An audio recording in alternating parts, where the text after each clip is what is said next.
जय हिंद to all my respected aspirants on behalf of Koyla classes. मैं आप सभी का स्वागत करता हूं। रिस्पेक्ट तो आपकी बनती है क्योंकि हार्डवर्क ही ऐसा कर रहे हैं, राइट आप।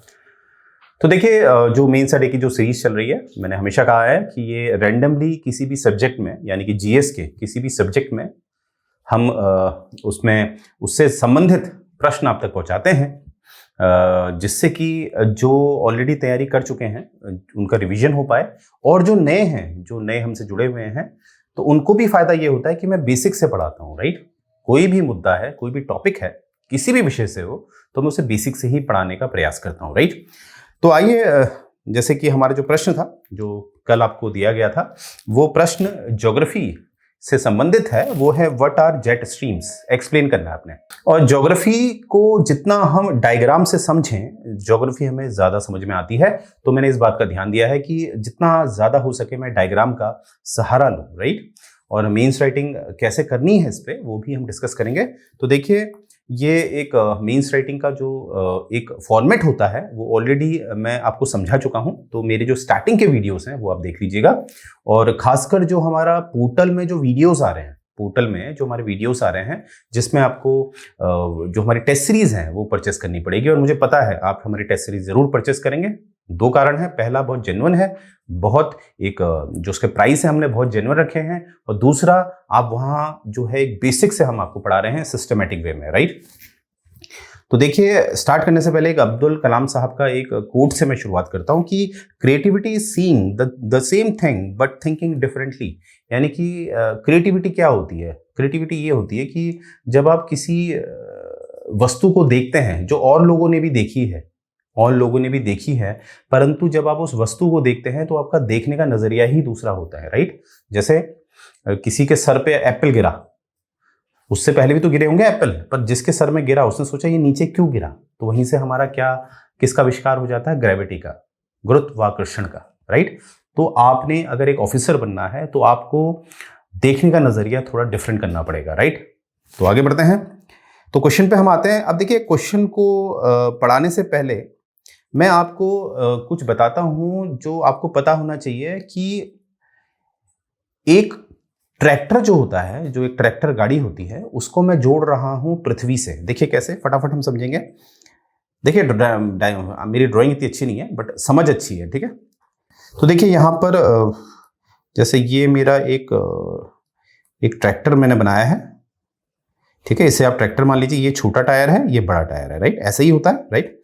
और यहीं पर मैं एक पृथ्वी बना रहा हूं, राइट, एक अर्थ बना रहा हूं।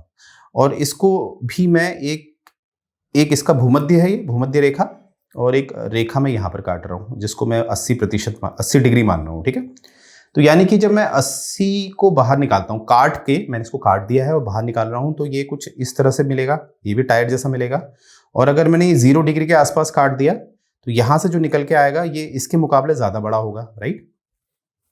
तो देखिए, समानता क्या है? ट्रैक्टर का आगे का टायर छोटा होता है और पीछे का टायर बड़ा होता है। वहीं पर पृथ्वी का जो पोलर रीजन होता है, जो ध्रुवी क्षेत्र होता है, वो क्षेत्रफल के हिसाब से छोटा होता है, और जो भूमध्य वाला है, 0 डिग्री वाला है, वो बड़ा होता है क्षेत्रफल के हिसाब से, एरिया के हिसाब से। अब मैं क्या समझाना चाह रहा हूं, जब ट्रैक्टर जब चलता है तो उसकी स्पीड जो होती है, जो उसकी गति होती है, स्पीड क्या होती है? गति आगे और पीछे के टायर के लिए बराबर होती है। ऐसा थोड़ा होता है, जब आप ट्रैक्टर चलाते हैं तो आगे का टायर की स्पीड अलग बताई जाती है, पीछे के टायर की स्पीड अलग बताई जाती है। यानी कि दोनों टायरों को, दोनों मतलब आगे का एक टायर, पीछे का एक टायर, फिलहाल उदाहरण के लिए, यानी कि इसको ऐसे भी समझ सकते हैं कि चारों टायर को एक ही गति में घूमना है, एक ही गति में। अगर 40 किलोमीटर प्रति घंटे की गति से घूमना है, तो हम क्या देखेंगे कि जो छोटा टायर है, ट्रैक्टर के केस में जो छोटा टायर है, छोटा वाला, इसकी गति ज्यादा होगी, क्योंकि क्या है? गति क्या है? दोनों के लिए बराबर है। इसीलिए होता क्या है, ट्रैक्टर में छोटा टायर ज्यादा तेज घूमता है, ये बात याद रखेंगे, राइट। वहीं पर अगर मैं पृथ्वी की बात करूं, पृथ्वी को गति से कोई मतलब नहीं होता, समय से मतलब होता है, समय। यानी कि 24 घंटे में 24 घंटे, कुछ और मिनट भी होते हैं पर आमतौर पर हम इसको 24 घंटे मानते हैं। 24 घंटे में पृथ्वी अपने ही अक्ष में पूरा घूम जाती है, रोटेशन कर लेती है, राइट, कितने 24 घंटे में। तो यहां पर समय समान है, तो समय समान होने की वजह से क्या होता है, जो बड़ा वाला जो पृथ्वी का टायर है, इसको टायर इसलिए कह रहा हूं क्योंकि बीच का हिस्सा है, जो इसकी गति ज्यादा तेज होगी, बड़े वाले टायर की गति ज्यादा तेज होगी। तो यहां से हम क्या सीखे, जो ट्रैक्टर है और जो पृथ्वी है दोनों का अलग अलग सिद्धांत है। ट्रैक्टर में गति समान होने के कारण जो छोटा टायर है वो जल्दी घूमता है, वहीं पृथ्वी में समय समान होने के कारण जो पृथ्वी का बड़ा भाग है, जो बड़ा टायर है पृथ्वी का भूमध्य वाला, वो ज्यादा तेज घूमता है। ये बात आप याद रखिएगा क्योंकि ये आगे आने वाला है कुछ जेट स्ट्रीम से संबंधित प्रश्न को समझने के लिए, ठीक है। तो मुझे उम्मीद है ये आपको समझ में आया होगा। आइए शुरू करते हैं हमारे प्रश्न से। तो हमारा जो प्रश्न है वो है कि जेट स्ट्रीम क्या है, समझाइए। तो देखिए जेट स्ट्रीम ये होती है, अगर आप देखिए ध्यान से देखेंगे, एक ये आपको दिख रही है नंबर 1, एक सेकेंड, तो एक आपको दिख रही है ये है आपकी नंबर 1, और एक आपको दिख रही है ये है आपकी नंबर 2, और इसी का उदाहरण आपको नीचे भी मिलेगा। यानी कि देखिए आपको पता है कि ये है आपका भूमध्य रेखा, ये वाली भूमध्य रेखा है।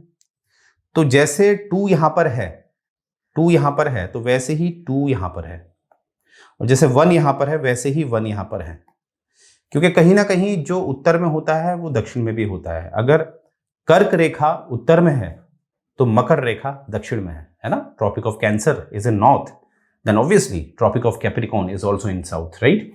तो देखिए ये समझा दिया है मैंने। तो हम अभी जो पढ़ते समय इन जो उत्तरी हिस्से के हैं इनको समझ लेते हैं, राइट, इनको समझ लेते हैं। इसीलिए डायग्राम में आपको दिख रहा होगा कि जो ये वाला कलर है, जो पर्पल कलर है, उसमें आपको पोलर जेट स्ट्रीम बताया गया है, और जो ये येलोइश कलर है उसमें आपको सब ट्रॉपिकल जेट स्ट्रीम बताया गया है।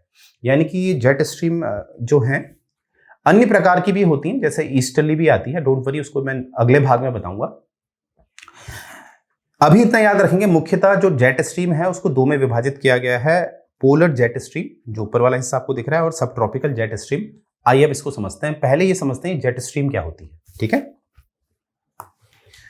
देखिए जेट स्ट्रीम की जो परिभाषा है वो हमने देखनी है। और देखिए मैं यहीं पर एक बात आपको क्लियर कर दूं कि जो भी अच्छे राइटर्स हैं ज्योग्राफी से, जिन्होंने अच्छी राइटिंग करी है, क्योंकि ऑलरेडी यूरोप में ज्योग्राफी की काफी रिसर्च हो चुकी थी, तो जो यूरोप में रहते हैं, जो यूनिवर्सल एक्सेप्टेड लैंग्वेज होती है वो इंग्लिश होती है। और जो हमारे हिंदी राइटर है उन्होंने उसी बुक का कहीं ना कहीं ट्रांसलेशन किया और उसमें कुछ अपने लेवल पर रिसर्च भी करी है, पर जो ज़्यादा ऑथेंटिक जो डाटा होता है वो इंग्लिश का होता है, राइट। तो जब हम कोशिश कर रहे हैं आप सभी के लिए जो हिंदी मीडियम है कि हम इसको ट्रांसलेशन करते हैं, इंग्लिश को हिंदी में हम पूरा प्रयास करते हैं कि हम इसको आप तक हिंदी में नोट्स पहुंचाएं। पर कभी कभी क्या होता है कि इंग्लिश के शब्द जो होता है उसका हिंदी में 2 मतलब होते हैं। तो कभी कभी हो सकता है हिंदी में आपको कभी एरर दिख सकती है, हम पूरा प्रयास करते हैं एरर ना हो, पर अगर दिख सकती है तो हम क्षमा चाहते हैं, राइट। पर हम आपको समझा पूरा देंगे, ये मेरा वादा है, ठीक है। तो आइए बढ़ते हैं। देखिए जो जेट स्ट्रीम है वो क्या है, एक नैरो है। नैरो मतलब ज्यादा चौड़ी नहीं है, नैरो है, पतली है। आइए देखेंगे कैसे, पहले समझ लेते हैं, परिभाषा देख लेते हैं, फिर इसको 1 बाय 1 समझेंगे। क्योंकि अब सर आप यहाँ पर तो नैरो लिखा हुआ है, पर यहाँ तो काफी चौड़ी दिखा रहे हैं, ये तो बहुत चौड़ी है ना। डोंट वरी, मैं आपको बताऊंगा।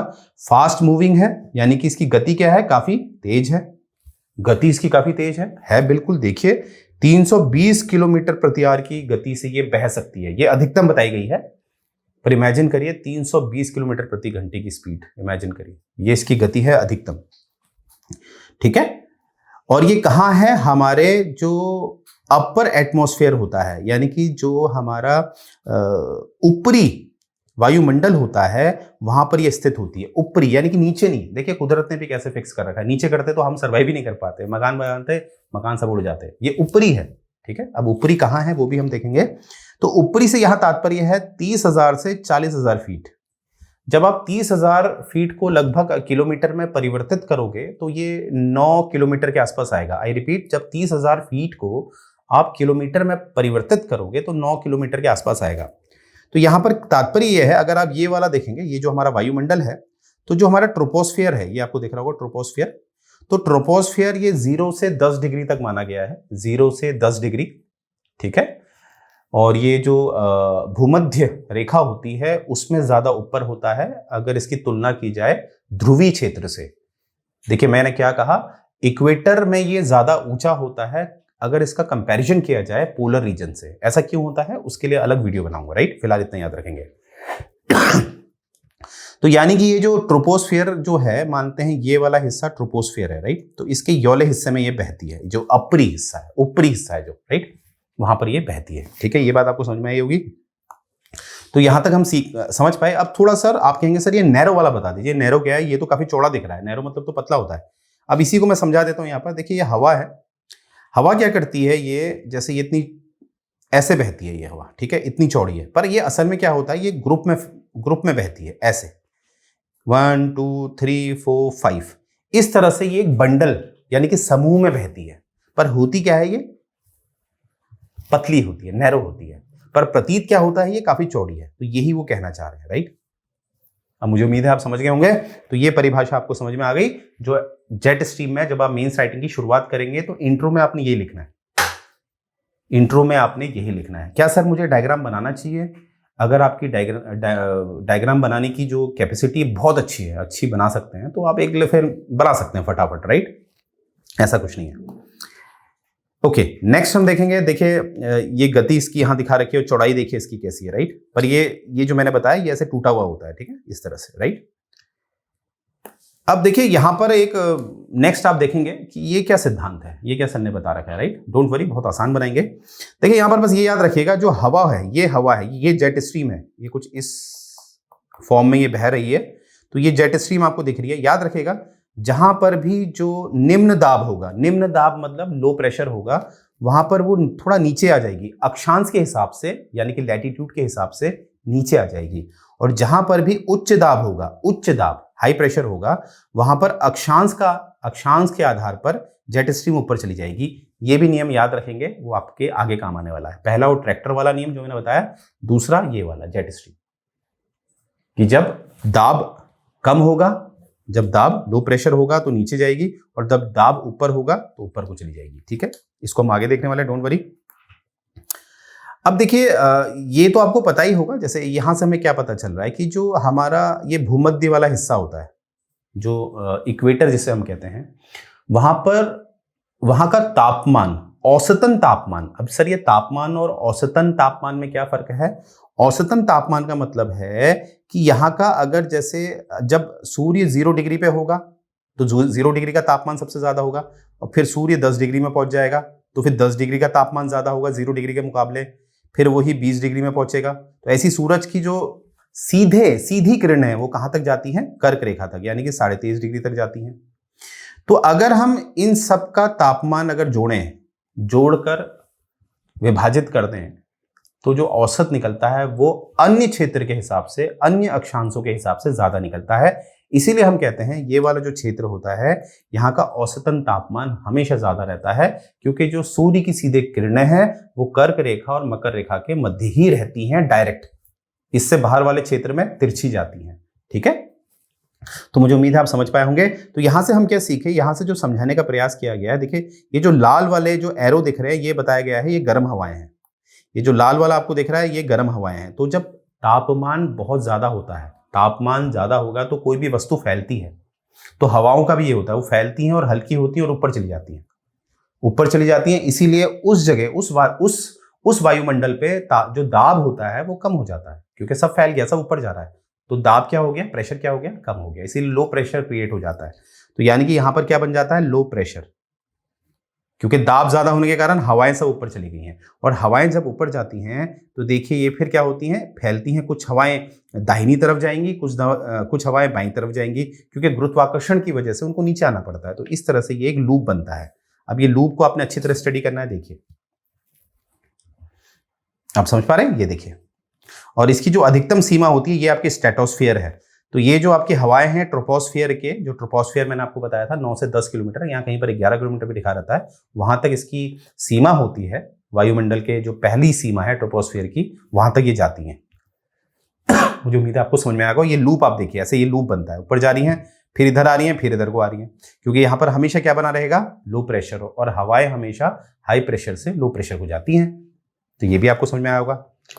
अब आगे देखते हैं ये क्या है। देखिए जो वो लूप बना है, जो सेल बने हैं, मैं ऑलरेडी इसमें वीडियो बना चुका हूं और मैं ये भी बता चुका हूं कि फेरल सेल क्यों अपना एक हाई प्रेशर से लो प्रेशर वाला जो सिद्धांत है वो नहीं फॉलो करता है, वो सिद्धांत ये नहीं लेता है। कौन सा? Ferrel cell.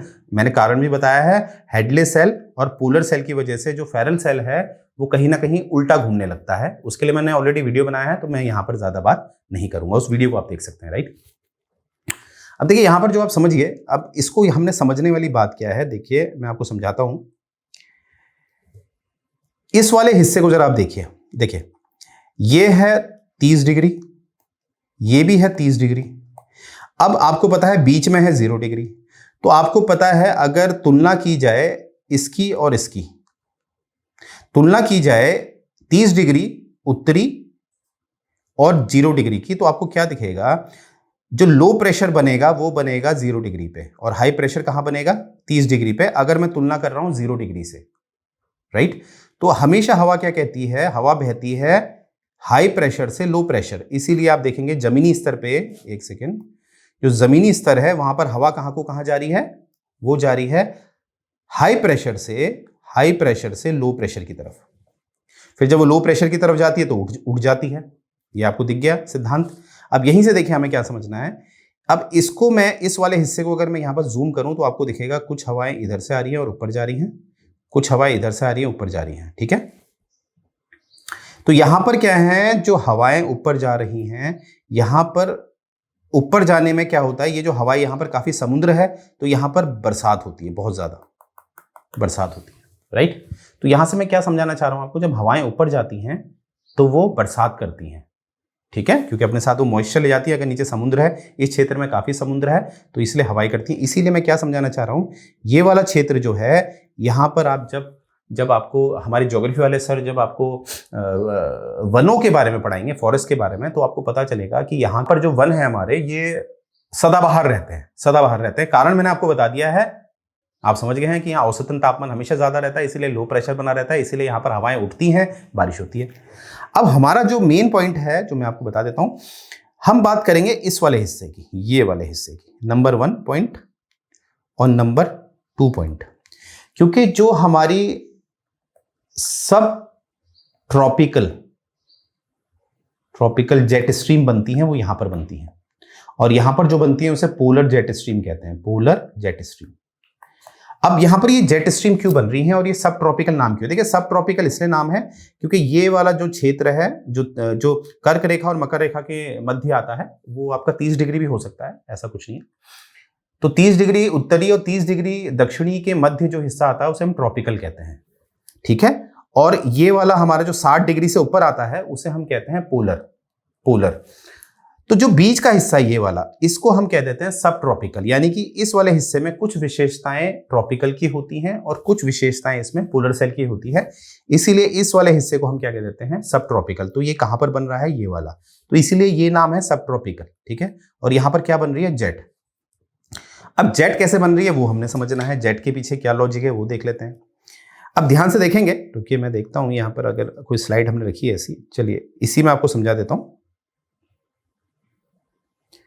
चलिए देखिए, इसी को अगर मैं जूम करूं तो यहां पर आपको क्या दिख रहा है? क्या दिख रहा है? ध्यान से देखेंगे, कुछ हवाएं यहां से जा रही हैं इधर को, क्योंकि मैंने कहा था जेट स्ट्रीम ऊपर बनता है, नीचे नहीं बनता है, इसीलिए मैं ऊपर की हवाएं ले रहा हूं। तो कुछ हवाएं जो हैं वो 0 डिग्री से आ रही हैं ऊपरी वाले हिस्से में, ऊपरी वायुमंडल पे, और कुछ हवाएं 60 डिग्री से आ रही हैं ऊपरी वायुमंडल से। ये 60 डिग्री वाली हैं और ये 0 डिग्री वाली हैं, राइट। तो ये आपस में मिलती हैं। अब देखिए, जब भी 60 डिग्री की जो हवा आ रही है, यानी कि वो कौन से क्षेत्र से आ रही है? जो ध्रुव के करीब है, 60 डिग्री अक्षांश, और कुछ आ रही है 0 डिग्री से, तो दोनों ही हवाओं के जो घनत्व है उसमें फर्क होता है। क्यों होता है? क्योंकि 0 डिग्री की हवाएं जो होती हैं ये बहुत ऊपर तक चली जाती हैं, काफी ऊपर तक ये माना जाता है। तो जितना ऊपर आप जाओगे उतनी ठंड होती है। और जब ये जो इनका जो स्रोत है ये अलग अलग है ना, एक 0 डिग्री से आ रही है, एक 60 डिग्री से आ रही है, ठीक है। तो एक 60 डिग्री से आ रही है इधर और एक 0 डिग्री से इधर आ रही है। तो ये जब मिलती है तो क्या होता है, जब ये मिलती हैं तो एक दूसरे को एकदम स्वीकार नहीं करती हैं, एकदम स्वीकारती नहीं है, थोड़ा बहुत मिक्सअप हो जाती हैं और नीचे आ जाती हैं, नीचे आ जाती हैं। पर कुछ हवाएं जो हैं ये ऊपर ही घूमती रह जाती हैं, क्योंकि एक दूसरे को वो जो दाब है, जो घनत्व है, माफ कीजिएगा, जो घनत्व है, जो डेंसिटी है, उसमें भिन्नता होती है, डिफरेंस होता है डेंसिटी में, तो इसलिए वो मिल नहीं पाते हैं, तो ऊपर ही फंस जाता है।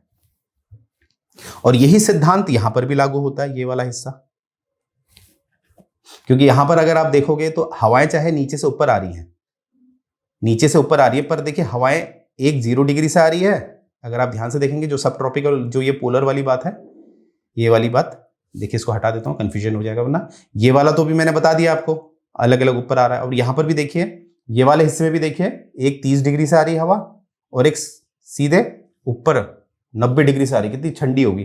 तो जब ये आपस में नजदीक आती हैं तो मिल तो जाती हैं, ऊपर आती हैं, ऊपर आएंगी तो यहां बारिश तो करेंगी, ये बात याद रखिएगा। बारिश यहां पर होगी और एक यहां पर होगी, यहां पर बारिश नहीं होती है, यहां पर जो बारिश है वो नहीं होती है, ठीक है। बादल नहीं बनते यहां पर, क्योंकि हवाएं नीचे हैं। बादल वही बनेंगे जब हवाएं नीचे से ऊपर को जाएंगी, राइट।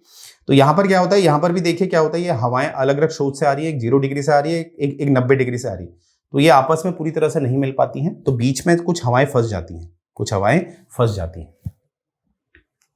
अब देखिए दोनों ही जगह पे आप देखेंगे, इसको ध्यान से देखिएगा। ये अगर मैं से यहां दिखाऊं आपको, एक सेकेंड, ये देखिए, तो एक वही है जो मैंने बताया था, यहां पर जो एक ध्रुव से हवाएं आई हैं और एक 30 डिग्री से आए हैं, वो वाला हिस्सा ये है, और ये है आपका 0 डिग्री और 30 डिग्री वाला। तो यहां पर जो होता है, जो हवाएं फंसती हैं, वो हवाएं बनाती हैं जेट स्ट्रीम। मुझे उम्मीद है आप समझ गए होंगे। यही चीज यहां देखेंगे एक बार दोबारा से, ये देखिए, यहां पर और यहां पर। तो नंबर 1 ये है आपकी सब ट्रॉपिकल वाली जेट स्ट्रीम, सब ट्रॉपिकल वाली जेट स्ट्रीम, और ये है पोलर जेट स्ट्रीम। अब जेट स्ट्रीम जो हवाएं रह गई हैं, अब वो है। अब प्रश्न है कि ये इनकी दिशा क्या होती है, ये हवाएं जो फंसी हुई है इनकी दिशा कैसे होती है। क्योंकि हम जेट स्ट्रीम के लिए कहते हैं कि जेट स्ट्रीम जो बहती है वो पश्चिम से पूरब को बहती है, वेस्ट से ईस्ट की तरफ बहती है, वेस्ट से ईस्ट की तरफ। ऐसा क्यों होता है, ऐसा क्यों होता है? जैसे ये क्वेश्चन है ना, in which direction the jet stream flow. तो प्रश्न है कि जेट स्ट्रीम जो है वो किस दिशा में बहती है, वो बहती है पश्चिम से पूरब। ऐसा क्यों होता है? ऐसा इसलिए होता है कि जो पृथ्वी का अपने ही अक्ष में जो घूमती है, वो अपना रोटेशन करती है, वो करती है पश्चिम से पूरब। तो इसी कारण क्या होता है कि धक्का मिलता है इन हवाओं का, जो ऊपर तैर रही हैं, जो तैर रही हैं, जो मैंने बताया था, इन हवाओं को मिलता है धक्का। देखिए इसको ऐसे समझ सकते हैं आप, जैसे मानते हैं कि ये एक मोटरसाइकिल मान लीजिए, तो यहां पर एक लड़का बैठा हुआ है, पीछे एक लड़की बैठी हुई है, राइट। ये एक लड़का है, ये लड़की। अब लड़के ने अचानक ब्रेक मारा, तो लड़की का जो मूवमेंट होता है वो उसी तरफ होता है जिस तरफ आपकी बाइक जा रही है ना। आप देखिएगा, अचानक कोई बिना बताए आपको ब्रेक मार दे तो आपका शरीर उसी दिशा में जाता है जिस दिशा में वो वाहन जा रहा है, ठीक है। तो यही सिद्धांत माना जाता है किसके लिए, जेट स्ट्रीम के लिए। रुकी हुई है तो पृथ्वी घूम रही है, तो इस वजह से वो पश्चिम से पूरब को घूमती है। ओके, तो ये बात याद रखेंगे। तो हमें ये भी देखा कि विच डायरेक्शन, हमने बता दिया इस किस डायरेक्शन में, पश्चिम से पूरब। अब एक बात याद रखिएगा कि जो जेट स्ट्रीम है वो जैसे सांप चलता है ना, ऐसे ऐसे ऐसे ऐसे ऐसे ऐसे चलती हैं। ऐसा क्यों? पहला प्रश्न इसमें क्या बनता है कि ये सांप की तरह, उसको इंग्लिश थोड़ा टेक्निकल टर्म कहते हैं मिएंडरिंग, मिएंडरिंग यानी कि सांप की तरह चलना। ये आपको देख पा रहे होंगे, ऐसे चलती हैं पूरब से पश्चिम। और दूसरा इनके लिए ये कहा जाता है, जो ये घुमावदार है, जो ये सांप की तरह जो घुमावदार है, ये ज्यादा होता है, ये ज्यादा होता है पोलर पे। जो पोलर वाली सब स्ट्रीम, माफ कीजिएगा, जो पोलर वाली जेट स्ट्रीम है वहां ज्यादा होता है कंपैरेटिवली जो हमारी सब ट्रॉपिकल में बनती है। यहां आप देख पा रहे होंगे, यहां आपको क्या दिख रहा है, देखिए जो इसका जो सांप की तरह चलने का जो तरीका है वो कम है किसके मुकाबले, पोलर जेट स्ट्रीम के मुकाबले। यानी कि पोलर जेट स्ट्रीम का जो मिएंडरिंग करना है, सांप की तरह चलना है, वो ज्यादा। ऐसा क्यों होता है? देखिए इसका जो कारण है वो होता है कोरियोलिस फोर्स की वजह से।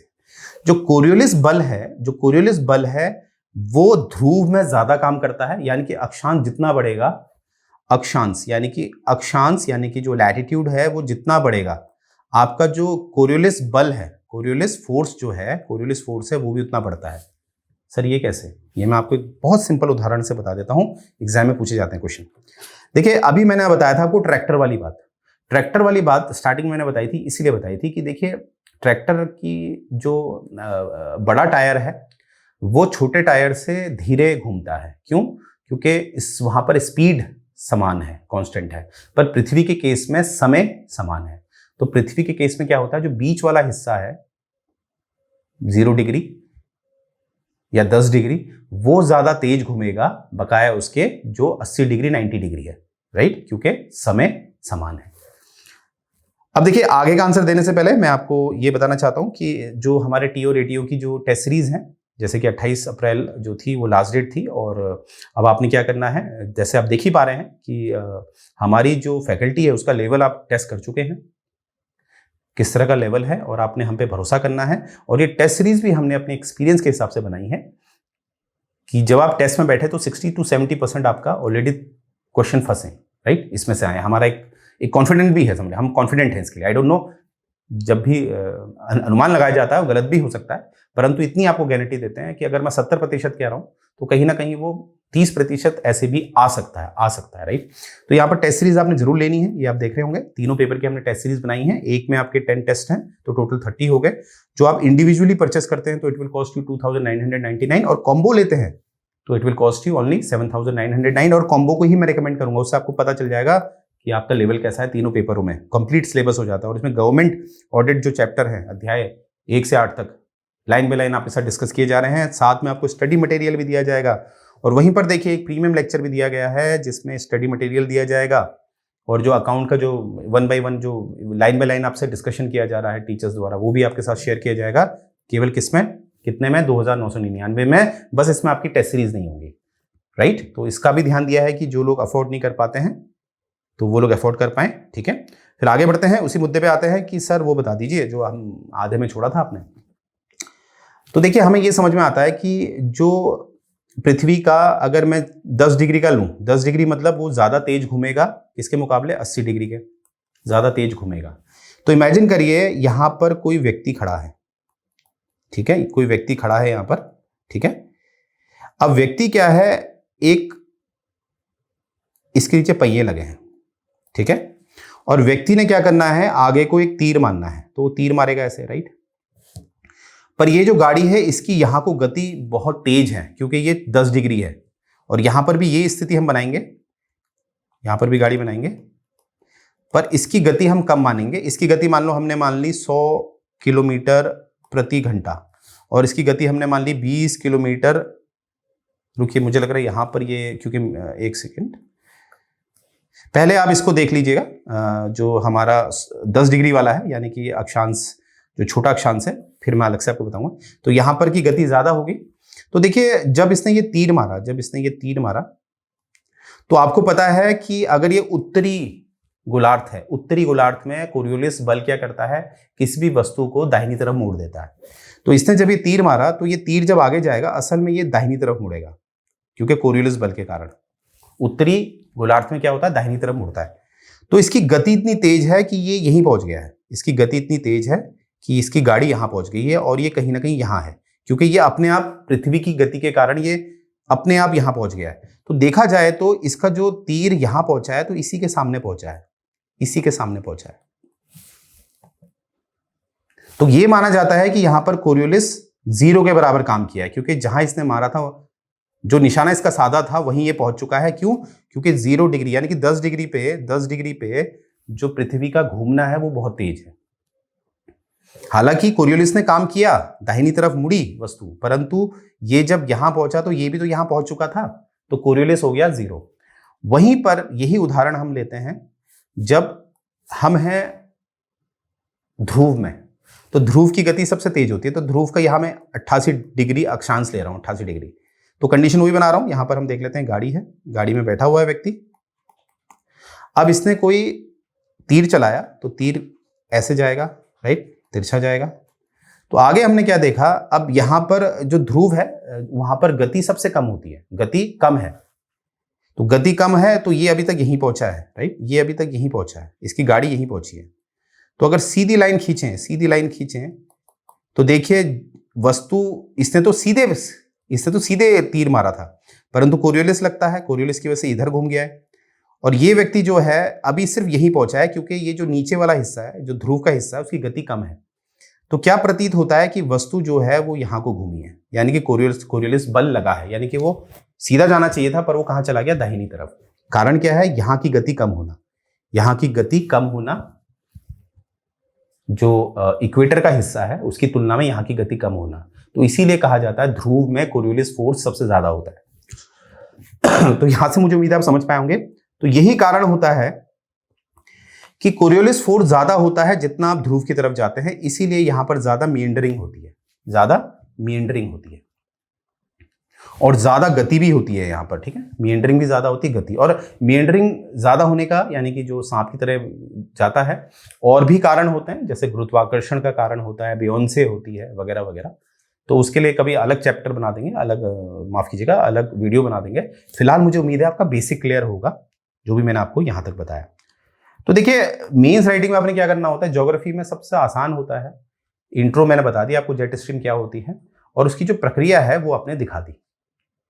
जो भी मैंने आपको बताया, जितना हो सके डायग्राम का इस्तेमाल करिए, और जो ट्रैक्टर और पृथ्वी वाली बात मैंने कही है उसको जरूर रखिए, क्योंकि वास्तविकता से जब आप जोड़ते हैं, ये जो जनरल साइंस वाले मुद्दे होते हैं ना, ये जब आप उठाते हैं तो आपका ऑब्जर्वेशन वो देखते हैं तो चेक करते हैं, वो आपका ऑब्जर्वेशन देखते हैं, तो इस हिसाब से आपको अच्छे आंसर मिलते हैं, क्योंकि इसमें कोई आलोचना तो करनी नहीं है। और ज्योग्राफी के जो भी सिद्धांत होते हैं वो ज्यादातर अनुमानित होते हैं, जिसको हम सबसे अच्छी तरह मान लेते हैं वही होते हैं, राइट। तो यहां से मुझे उम्मीद है आपको पसंद आया होगा ये लेक्चर, और यहां से आप देखेंगे। देखिए जब तक आप मेंस राइटिंग नहीं करेंगे तो कुछ ना होने का। ये देखिए ये मेंस राइटिंग की गई है, जिन्होंने की है अभी उसका नाम मैं आपको बता रहा हूँ। देखिए एक एक मिस्टेक इनकी पकड़ी गई है, एक एक वर्ड, और वो रिमार्क दिया गया है हमारी एक्सपर्ट फैकल्टी द्वारा, और इन्होंने, मोहित नाम है इनका, मोहित जी ने इस रिमार्क को समझा, उसमें काम किया, और आज देखिए वो कहाँ बैठे हुए हैं, AETO में सिलेक्ट हो चुके हैं, और इनकी कॉपी देखिए ये है। और ये जो हमारे, जो भी आप टेस्ट सीरीज में पार्टिसिपेट करते हैं, आपके साथ ये कॉपीज, जो टॉपर्स के जो नोट्स होते हैं, शेयर किए जाते हैं, राइट, जिससे कि आपको पता चले कि टॉपर्स कैसे लिखते हैं। माफ कीजिएगा। तो यहाँ पर हमारा टेलीग्राम चैनल है, जिसमें आपको डेली अपडेट्स दिए जाते हैं, इंपॉर्टेंट इंफॉर्मेशन दी जाती हैं। जो भी PDF फॉर्मेट की जो भी हम जो मैगजीन्स बनाते हैं, वो यहाँ आपको इजीली अवेलेबल हो जाती हैं। तो आप इसमें लॉगिन करिए और अपनी जो तैयारी है उसको अच्छा बनाइए, बेहतर बनाइए। देखिए अब जो नेक्स्ट क्लास के लिए जो क्वेश्चन है आपका, वो है थोड़ा फिलोसफिकल क्वेश्चन है, गांधी जी पे है, कि what were the key principles and values that guided Mahatma Gandhi political and social philosophy and how did he apply them in activism and leadership of the Indian independence movement। अरे बाप रे, इतना लंबा क्वेश्चन।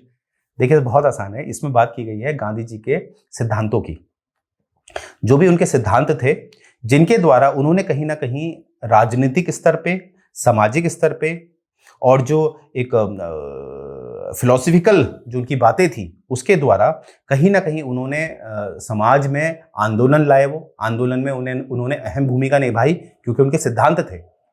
इस वजह से कहीं ना कहीं अंत में जो हमें जो आज़ादी मिली, जो आज़ादी के जितने भी आंदोलन हुए, उसमें गांधी जी का अहम रोल रहा है। तो वो हमें बताना है कैसे, कि गांधी जी के जो सिद्धांत थे, उन्होंने कैसे हमें, जो हमारे आंदोलन थे, उनमें गांधी जी के सिद्धांतों ने भूमिका निभाई। तो ये थोड़ा प्रश्न है। तो इस तरह के प्रश्न देखिए, हम कोशिश कर रहे हैं कि आपको इस हिसाब से ट्रेन करने की कि क्वेश्चन का स्तर कुछ भी हो, चाहे बिगनर्स वाला हो, चाहे मीडियम वाला हो, चाहे एडवांस लेवल हो, हम आपको परफेक्ट बनाना चाहते हैं, राइट। ऐसा नहीं कि सब इजी दे दिया तो आपके ऊपर एक ओवर कॉन्फिडेंट हो गए आप कि तो मैं कर लूंगा। नहीं, हमारा प्रयास है कि आपको ये भी बताना कि आपने ओवर कॉन्फिडेंट नहीं होना है, राइट। Got it. तो मुझे उम्मीद है आपको ये लेक्चर पसंद आया होगा। जय हिंद।